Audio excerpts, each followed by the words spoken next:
Mistborn 3. The Dying. Mistborn 3. The Dying World and the True Identity of the Hero. Part 1. Introduction. The apocalypse has arrived. What would you do if you realized that the very savior the world had been praying for was actually the hand that opened the door to total annihilation? The sun has turned into a weak, bleeding red orb. The ash falls so heavily now that it buries entire cities in grey snow. And the mists, the very things that were once an ally to the Mistborn, have started killing anyone they touch. Welcome back to the channel. Today, we have reached the shattering conclusion of the first Mistborn trilogy. The Hero of Ages. This is no longer a story about political coups or small-scale heists.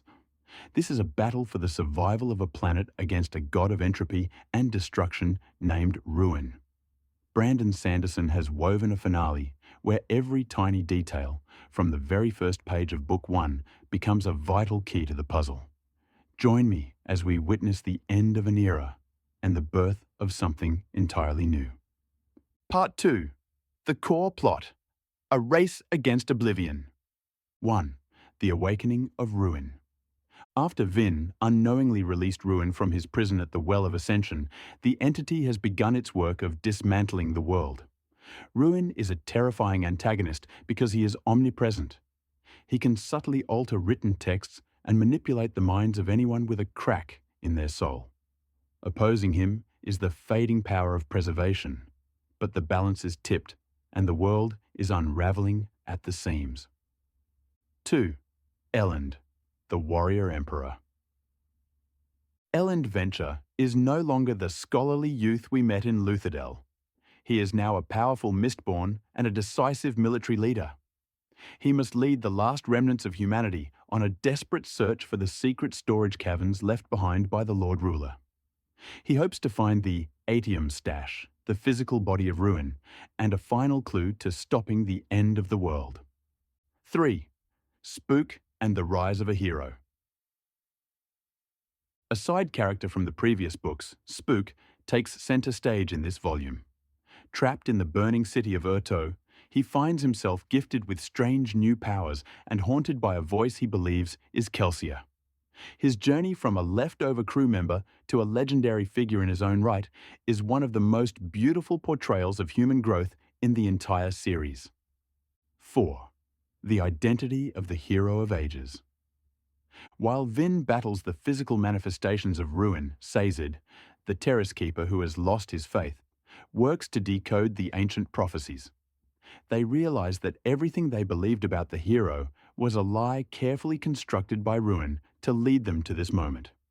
The revelation of who the Hero of Ages truly is stands as one of the greatest twists in fantasy history, completely unexpected, yet perfectly logical in hindsight.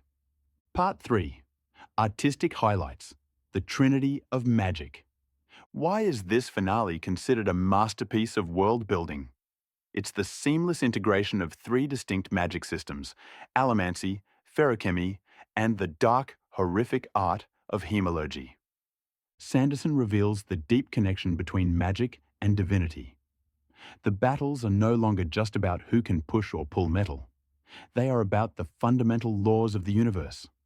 The character of Marsh, used as a literal puppet by Ruin, provides a perspective that is both tragic and horrifying, showing the terrible price of being a pawn in the war between gods. The way Sanderson explains the science behind the Lord Ruler's immortality through these systems is nothing short of brilliant. Part 4. Analysis and Reflection. The Balance of Ruin and Preservation. The core philosophy of The Hero of Ages is a profound one.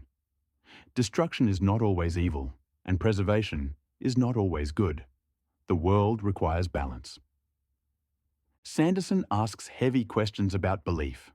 Sazed, a man who has lost his own gods, is tasked with studying every religion in history to find a way to save the world. It's a powerful metaphor for the search for truth in a chaotic world. The book teaches us that even when death is inevitable, the way we face it and the legacy we leave behind are what define us. The sacrifices in this book aren't cheap. They are monumental, compassionate, and deeply meaningful. It proves that a hero isn't necessarily the person with the most power, but the person with the most selfless heart. Part 5.